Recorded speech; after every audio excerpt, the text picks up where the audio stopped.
കൃഷ്ണ ഡിസൈൻസിൻ്റെ പുതിയൊരു വീഡിയോയിലേക്ക് എല്ലാവർക്കും സ്വാഗതം. നമ്മൾ കഴിഞ്ഞ ദിവസം 3 പാനൽ കുർത്തിയുടെ ഫസ്റ്റ് വീഡിയോ ചെയ്തായിരുന്നു. ഇന്ന് അതിൻ്റെ സെക്കൻഡ് പാർട്ടാണ്. സെക്കൻഡ് പാർട്ടിൽ ഞാനിതുപോലെ ക്യാൻവാസ് ഒരു തുണിയിൽ ഇങ്ങനെ ക്യാൻവാസ് അറ്റാച്ച് ചെയ്തിട്ടുണ്ട്. ഫ്രണ്ടും ബാക്കും ക്യാൻവാസ് വെച്ചിട്ടാണ് സ്റ്റിച്ച് ചെയ്യുന്നത്. ഫ്രണ്ടിൻ്റെ നെക്കിൻ്റെ ലെങ്ത് 5.5 ഇഞ്ചും ബാക്ക് 4.5 ഇഞ്ചുമാണ്. നെക്കിൻ്റെ വിഡ്ത്ത് 3 ഇഞ്ചുമാണ് എടുത്തേക്കുന്നത് ഒരു സൈഡിൽ. അങ്ങനെ നമുക്ക് ആദ്യം ക്യാൻവാസ് തുണിയിലുമായിട്ട് ഫിക്സ് ചെയ്ത് വെച്ചേക്കുക. പിന്നെ ഇതിൻ്റെ സൈഡ് ഇങ്ങനെ സൈഡ് സ്റ്റിച്ച് ചെയ്ത് നമുക്കിതിങ്ങനെ തുണിയെ പിടിപ്പിക്കാം. അങ്ങനെ നമ്മൾ ക്യാൻവാസിൻ്റെ രണ്ട് സൈഡും രണ്ട് ക്യാൻവാസിൻ്റെ അടിച്ചെടുത്തിട്ടുണ്ട്. ഇനി നമുക്ക് കുർത്തിയുടെ ഫ്രണ്ട് പാർട്ട് എടുക്കാം. നമ്മളിത് കുർത്തിക്ക് 3 പാനലായിട്ടല്ലേ ചെയ്യുന്നത്. ഇത് ഒരു സൈഡ് പാനൽ, ഇത് സെൻറ്റർ പാനൽ. ഇത് ഒരു സൈഡും ഒരു സെൻറ്ററുമായിട്ട് ജോയിൻ ചെയ്യണം. സെൻറ്ററിൻ്റെ നല്ല വശവും ഒരു സൈഡിൻ്റെ നല്ല വശവും തമ്മിൽ നമ്മൾ എത്രയാണോ സീം അലവൻസ് ഇട്ടേക്കുന്നതെന്ന് വെച്ചാൽ അങ്ങനെ സ്റ്റിച്ച് ചെയ്യുക. താഴെ വരെ സ്റ്റിച്ച് ചെയ്യുക. അങ്ങനെ മറു സൈഡും ചെയ്യണം. ഈ സൈഡും ചെയ്തിട്ട് അങ്ങനെ മറു സൈഡും ചെയ്യണം. അത് അവിടെ ചെയ്ത് കഴിഞ്ഞിട്ട് ഇതിൻ്റെ നല്ല വശവും സെൻറ്ററിൻ്റെ നല്ല വശവും കൂടെ ചേർത്ത് രണ്ട് സൈഡും ചെയ്യണേ. ചെയ്തിട്ട് കാണിക്കാം. അങ്ങനെ നമ്മൾ സെൻറ്റർ ഭാഗം രണ്ട് സൈഡിലും അറ്റാച്ച് ചെയ്തിട്ടുണ്ട്. ഇത് ഞാനിങ്ങനെ പതിച്ചടിച്ചിട്ടില്ല. വേണ്ടവർക്ക് വേണമെങ്കിൽ മുകളിൽ നിന്ന് താഴെ വരെ രണ്ട് സൈഡും പതിച്ചടിക്കാം. പക്ഷെ ഞാൻ പതിച്ചടിക്കുന്നില്ല. ഞാനിങ്ങനെ ഒന്ന് തേച്ച് അയൺ ചെയ്ത് കൊടുക്കുന്നതേ ഉള്ളൂ. ഞാൻ പതിച്ചടിക്കുന്നില്ല. ഇനി നമുക്കിതിൻ്റെ നെക്ക് പിന്നെ അറ്റാച്ച് ചെയ്യാം. നെക്ക് അറ്റാച്ച് ചെയ്യാൻ ഇതിൻ്റെ സെൻറ്റർ ഭാഗം എടുക്കുക. ഈ കുർത്തിയുടെ രണ്ട് പാർട്ടിൻ്റെ സെൻറ്റർ ഭാഗം എടുക്കുക. സെൻറ്റർ ഭാഗം എടുത്തിട്ട് ഇതിൻ്റെ സെൻറ്ററും ഈ കുർത്തിയുടെ ഈ സെൻറ്റർ ഭാഗവും ക്യാൻവാസിൻ്റെ സെൻറ്റർ ഭാഗവും തമ്മിൽ അറ്റാച്ച് ചെയ്തിട്ട് ഈ ക്യാൻവാസ് കൊള്ളാതെ നമ്മളൊരു സ്റ്റിച്ച് കൊടുക്കുക. ഇങ്ങനെ റൗണ്ടിൽ സ്റ്റിച്ച് കൊടുക്കുക. സ്റ്റിച്ച് കൊടുത്തിട്ട് കാണിക്കാമേ. അങ്ങനെ ബാക്കും ഫ്രണ്ടും ചെയ്തെടുക്കണേ. അങ്ങനെ നമ്മൾ ക്യാൻവാസ് ജോയിൻ ചെയ്തേ. ഇനി നമുക്കിത് കട്ട് ചെയ്യാം. ഒരു 1/4 ഇഞ്ച് ഡിസ്റ്റൻസിൽ ഇത് കട്ട് ചെയ്തെടുക്കുക.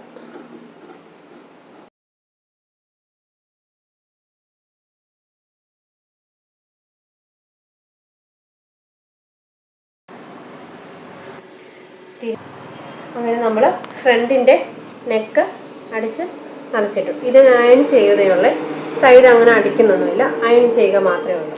അപ്പം നമുക്ക് അതിന് നല്ല പെർഫെക്ഷനിൽ കിട്ടും അയൺ ചെയ്ത് മാറ്റുവാണെങ്കിൽ. അപ്പോൾ നമ്മൾ ഫ്രണ്ട് ഭാഗം മാറ്റി.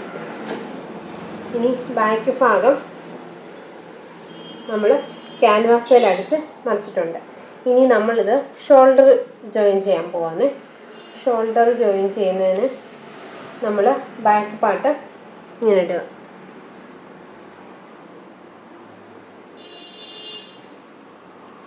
ഇട്ടിട്ട് ഇതിൻ്റെ ഈ ഭാഗത്ത് ഫ്രണ്ട് പാർട്ട് കൊണ്ട് വെക്കുക. വെച്ചിട്ട് ഈ കിടക്കുന്ന ഭാഗം ഇങ്ങോട്ട് റൈറ്റ് സൈഡിലോട്ട് മടക്കുക. എന്നിട്ട് ഒരു സ്റ്റിച്ച് കൊടുക്കുക. അങ്ങനെ രണ്ട് ഷോൾഡർ ജോയിൻ ചെയ്യുക. അങ്ങനെ നമ്മൾ ഷോൾഡർ രണ്ടും ജോയിൻ ചെയ്തു. നെക്കും ഇപ്പോൾ സ്റ്റിച്ച് ചെയ്യുന്നില്ല. നമ്മൾ ഹെമ്മിങ് ചെയ്ത് റെഡിയാക്കുവാണ്. എന്നിട്ട് ഒരു അയൺ ബോക്സ് ഇട്ട് നന്നായിട്ടൊന്ന് തേച്ചാൽ മതി. അപ്പം നമുക്ക് വെളിയിലൊന്നും സ്റ്റിച്ച് കാണാതെ നല്ല വൃത്തിയായിട്ട് ചെയ്യാൻ പറ്റും. ഇനി നമ്മളിവിടെ സെൻറ്ററിൽ ഓരോ സ്ലീവ് വെച്ച് പിടിപ്പിക്കുകയാണ്. അത് കാണിക്കാൻ നമ്മൾ ഈ സെൻറ്ററിൽ വെച്ച പീസ് കൈയുടെ നമ്മൾ ചെറുതായിട്ടൊരു പടി വെച്ച് കൊടുക്കുന്നുണ്ട്. കൈയുടെ താഴ്വശം ഇങ്ങനെ ഒരു പടി പോലെ വെച്ച് കൊടുക്കുന്നുണ്ട്. അപ്പം അതിന് വേണ്ടി നമുക്ക് കുറച്ച് തുണിയെ കട്ട് ചെയ്ത് മാറ്റാം. ഇതിപ്പം ഇഷ്ടമുള്ള രീതി 3 ഇഞ്ച് വേണ്ടവർക്ക് 3 ഇഞ്ച് എടുക്കാം. 4 ഇഞ്ച് വേണ്ടവർക്ക് 4 ഇഞ്ച്. ഇഷ്ടമുള്ള എത്രയാണെന്ന് വെച്ചാൽ ഇഷ്ടമുള്ള. അപ്പം ഞാൻ ഇത്രയാണ് എടുക്കുന്നത്. ഞാൻ ഇതുപോലൊരു പീസ് എടുത്തിട്ട് രണ്ട് കൈക്കൂടെ എടുത്തിട്ട് ഇത് ജോയിൻ ചെയ്ത് കാണിക്കാമേ. ഇതാണ് നമ്മൾ വെട്ടിയ സ്ലീവ്. ഈ സ്ലീവിൻ്റെ പിന്നെ ചീത്ത വശം എടുക്കാം. ചീത്ത വശം ഞാനിങ്ങനെ നിവർത്തി ഇട്ടിട്ടുണ്ട്. ഈ ചീത്ത വശത്തിൻ്റെ ചീത്ത സൈഡിൽ ഈ നല്ല തുണിയിൽ നമ്മൾ ഏത് തുണിയാണോ കൈക്ക് പടിയായിട്ട് വെക്കുന്നത് ആ ഭാഗത്തിൻ്റെ നല്ല വശവും ചേർത്ത് വയ്ക്കാം. പടിക്ക് വെക്കുന്ന തുണിയുടെ നല്ല വശവും സ്ലീവിൻ്റെ പന്നവശവും കൂടെ ചേർത്തിട്ട് 1/2 ഇഞ്ചിൽ സ്റ്റിച്ച് ചെയ്യുക. അങ്ങനെ നമ്മൾ സ്റ്റിച്ച് ചെയ്തിട്ടുണ്ട്. എന്നിട്ട് ഇതങ്ങ് നിവർത്തി വെക്കുക. നിവർത്തി വെച്ചിട്ട് ഇത് ഇങ്ങനെ പിടിച്ച് സ്റ്റിച്ച് ചെയ്യേണ്ടവർക്ക് സ്റ്റിച്ച് ചെയ്യുക. സ്റ്റിച്ച് ചെയ്യുമ്പം ഈ അടിയിലത്തെ തുണി ഇങ്ങനെ നിവർന്നിരിക്കണം കേട്ടോ. അടിയിലത്തെ ഭാഗം നിവർന്നിരുന്നിട്ട് അതിൻ്റെ മേലെ ഒരു സ്റ്റിച്ച് കൊടുക്കുക. സ്റ്റിച്ച് കൊടുത്തിട്ട് എന്നിട്ട് ഇത് പിന്നെയും നല്ല വശത്തേക്ക് തിരിച്ചിടുക. തിരിച്ചിട്ടിട്ട് എന്നിട്ട് ഇതിൻ്റെ സൈഡ് ഒന്ന് മടക്കി ഒരു സ്റ്റിച്ച് കൊടുക്കുക. ഇവിടെ സ്റ്റിച്ച് കൊടുക്കണം. ഇവിടെ മാത്രമേ ഉള്ളൂ ഞാൻ സ്റ്റിച്ച് കൊടുക്കുന്നത്. ഇങ്ങനെ 1/2 ഇഞ്ച് അകത്തോട്ട് ഫോൾഡ് ചെയ്ത് ഒരു സ്റ്റിച്ച് കൊടുക്കുക. എന്നിട്ട് അത് 2 കൈയിലും ഇതുപോലെ തന്നെ ചെയ്തെടുക്കണേ. നമ്മളങ്ങനെ 2 സ്ലീവും ചെയ്തെടുത്തിട്ടുണ്ട്. ഇനി ഒരു സ്ലീവ് അങ്ങോട്ട് മാറ്റി വെച്ചിട്ട് ഒരു സ്ലീവിൻ്റെ സെൻറ്റർ പോർഷൻ വെച്ച് പിടിച്ചിട്ട് സെൻറ്റർ പോർഷൻ ഒന്ന് കട്ട് ചെയ്തെടുക്കണം. കട്ടിങ് എടുത്തിട്ട് എന്നിട്ട്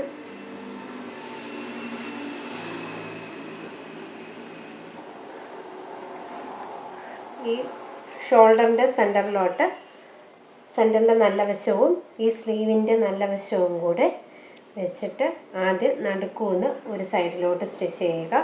അത് കഴിഞ്ഞിട്ട് അടുത്ത നടുക്കൂന്ന് പിന്നെ അങ്ങോട്ടോട്ട് സ്റ്റിച്ച് ചെയ്യുക. അങ്ങനെ നമ്മൾ 2 കൈയും രണ്ട് സ്ലീവും ജോയിൻ ചെയ്തെടുത്തു. ഇനി നമുക്ക് സൈഡ് കൂട്ടാം. നമ്മളങ്ങനെ ചുരിദാർ ഫുള്ള് ഇനി സൈഡ് ജോയിൻ ചെയ്യാൻ പോകുന്നേ. നമ്മൾ ഇനി സ്ലീവ് തൊട്ട് തുടങ്ങാം. എൻ്റെ സ്ലീവിൻ്റെ പിന്നെ താഴത്തെ വിട്ടെന്ന് പറയുന്നത് 6 ഇഞ്ച്. ഇവിടുത്തെ ആം ഹോളിൻ്റെ ഇതെന്ന് പറയുന്നത് 7 ഇഞ്ച്. ആം ഹോളിൻ്റെ റൗണ്ട് 7 ഇഞ്ച്. അതുപോലെ ഇപ്പുറത്തെ കയ്യിലും അതേപോലെ സ്ലീവിൻ്റെ അവിടെ 6 ഇഞ്ച്. ഇവിടെ 7 ഇഞ്ച്. ഇനി അടുത്ത് നമ്മൾ ചെസ്റ്റ് മാർക്ക് ചെയ്യാം. ചെസ്റ്റ് മാർക്ക് ചെയ്യാൻ ഈ ചെസ്റ്റിൻ്റെ ഈ സൈഡ് തൊട്ട് ഇങ്ങേ അറ്റം വരെ ഉള്ള പോയിൻ്റ് എടുക്കണം. ഇത് 25 ഇത് മൊത്തത്തിൽ വരുന്നത്. ആ 25ൻ്റെ പാതി ഇവിടെ എഴുതണം. പാതി 12.5. അപ്പം 12.5 ആയിരിക്കും ഇതിൻ്റെ സെൻറ്റർ. എന്നിട്ട് അവിടുന്ന് എൻ്റെ ചെസ്റ്റ് എന്ന് പറയുന്നത് 40 ചെസ്റ്റ്. അപ്പോൾ അതിനെ 4 കൊണ്ട് ഡിവൈഡ് ചെയ്യുമ്പോൾ 10.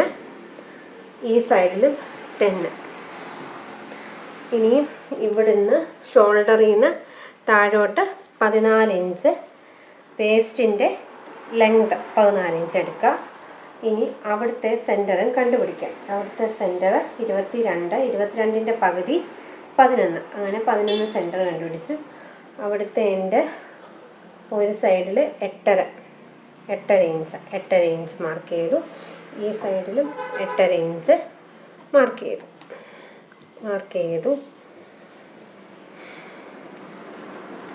ചെയ്തിട്ട് ഇനി നമ്മൾ ഹിപ്പ് കൂടെ അങ്ങ് എടുത്തേക്കാം. ഹിപ്പ് വരുന്നത് 21 ഇഞ്ച് ഹിപ്പ് വരുന്നത്.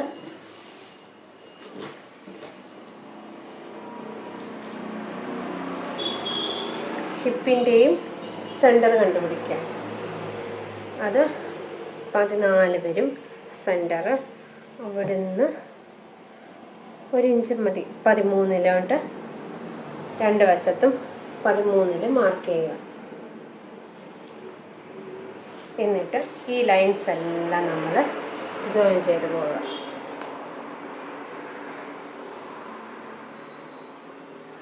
എന്നിട്ട് താഴോട്ട്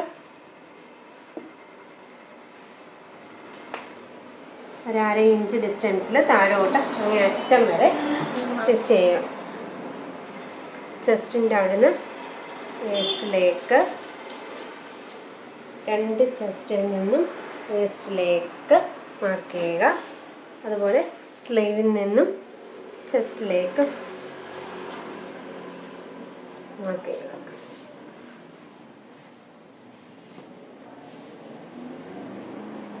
എന്നിട്ട് നമ്മൾ താഴെ വരെ ഇങ്ങനെ താഴോട്ട് പോയിട്ട് താഴെ വരെ അടിച്ചെടുത്തിട്ട് കാണിക്കാമേ. അങ്ങനെ നമ്മൾ സൈഡെല്ലാം ജോയിൻ ചെയ്യണം. ഇനി നമുക്ക് കുർത്തിയുടെ അടിവശം മടക്കി അടിക്കണം.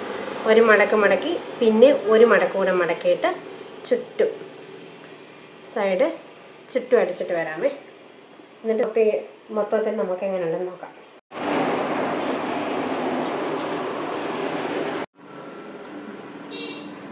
അങ്ങനെ നമ്മുടെ ഈ കുർത്തയുടെ സ്റ്റിച്ചിങ് എല്ലാം കംപ്ലീറ്റ് ആയിട്ടുണ്ട്.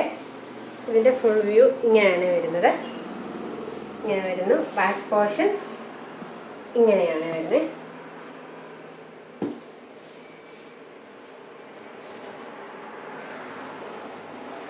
അങ്ങനെ ഈ കുർത്തയുടെ സ്റ്റിച്ചിങ്ങും കട്ടിങ്ങും നമ്മൾ രണ്ടും കംപ്ലീറ്റ് ആയിട്ടുണ്ട്. ഈ വീഡിയോ കണ്ടിട്ട് ഇഷ്ടമായിട്ടുണ്ടെങ്കിൽ ലൈക്ക് ചെയ്യുകയും സബ്സ്ക്രൈബ് ചെയ്യുകയും ഷെയർ ചെയ്യുകയും ചെയ്യണേ. Thank you.